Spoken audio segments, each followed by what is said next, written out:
Hi, I'm Gaia Melikian, and I'm thrilled to be here at the Tribeca Film Festival with the highly talented and humorous Mr. Jason Bateman to talk about his latest film, The FANG. Jason, congratulations. Thank You you. did such a fantastic job directing and, of course, acting.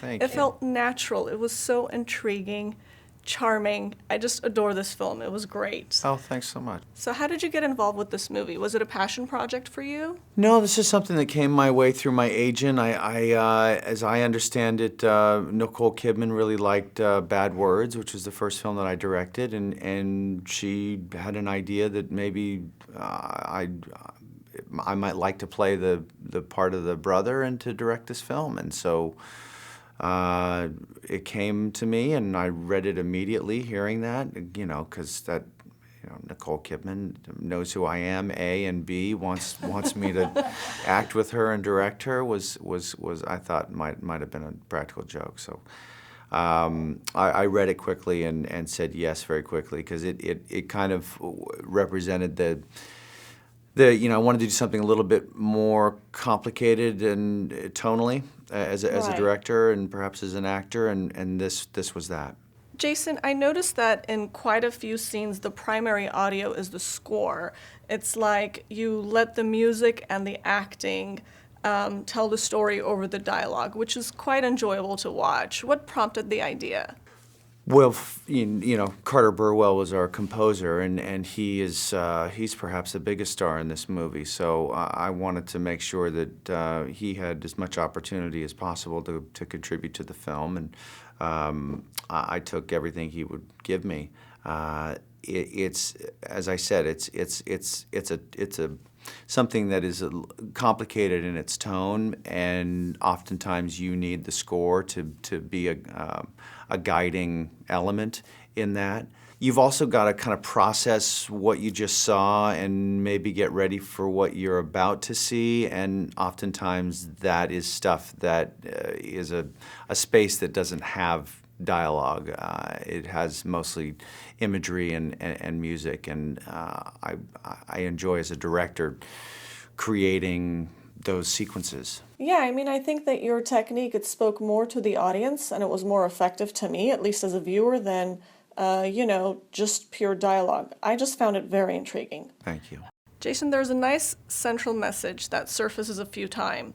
It says, "Don't be afraid, own the moment. If you're in control, the chaos will happen around you and not to you."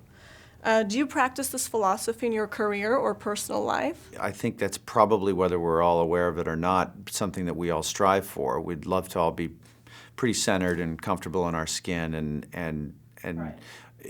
be able to just kind of observe the craziness that's the world every day, and not be affected by it or sucked up into it.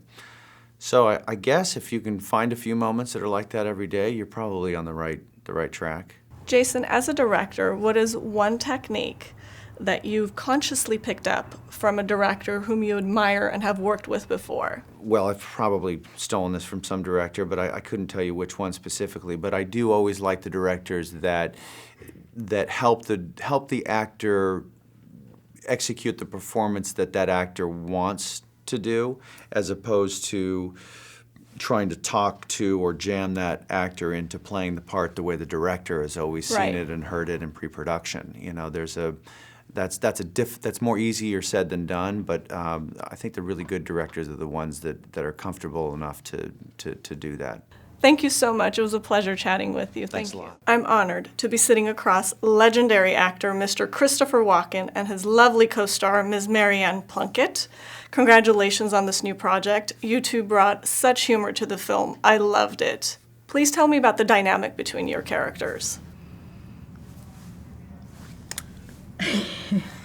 That's it, right there. We're mom and dad, and we're in show business.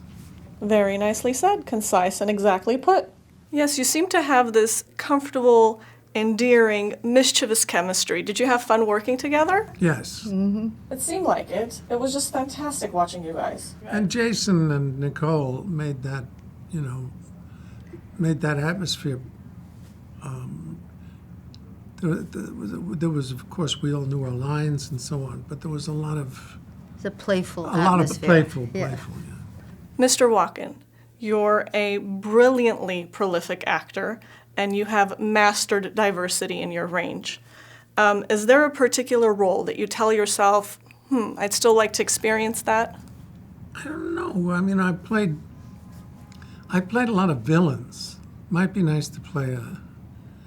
I always say to my agent, I'd like one of those Fred McMurray parts, where I have these kids, and they come to me and they say, "Dad, what should I do?" And I say, "Well, son, just try to do the right thing." I never play those guys. Chip. Chip. Chip, just go on. Go outside and play. Marianne, what enticed you to play this part?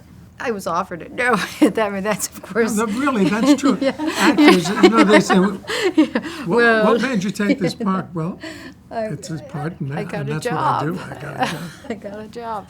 But it is a wonderful role, too. And I had read the book before I knew it was a movie. And I am a mother also. I have a son. And it's interesting. You try your best, and you never know how things are going to turn out. I mean, Right. make mistakes you make. I think Camille goes from a point of love, however misguided or distorted, and she's thrilled that the family is together. Mr. Walken, what is the one thing that you vividly remember when you won the Oscar for your role in The Deer Hunter? I remember I had it in my hand, and I said to my wife in the car going back to the hotel, I said, "This is a house." Wow, And it was. nice. I like that. It's very strong and rich. Thank you for that. Please finish the sentence in one word. Christopher Walken is, Well, he's 73 years old. 73 years young. Yeah, okay. But that comes as, it's kind of suddenly on you. If you're lucky enough to get there. Nice. I like that. Marianne Plunkett is, Lucky. aw, sweet. Very down to earth. No, that's a good answer. I could say the same. Thank you so much. That was very nice. Thank you.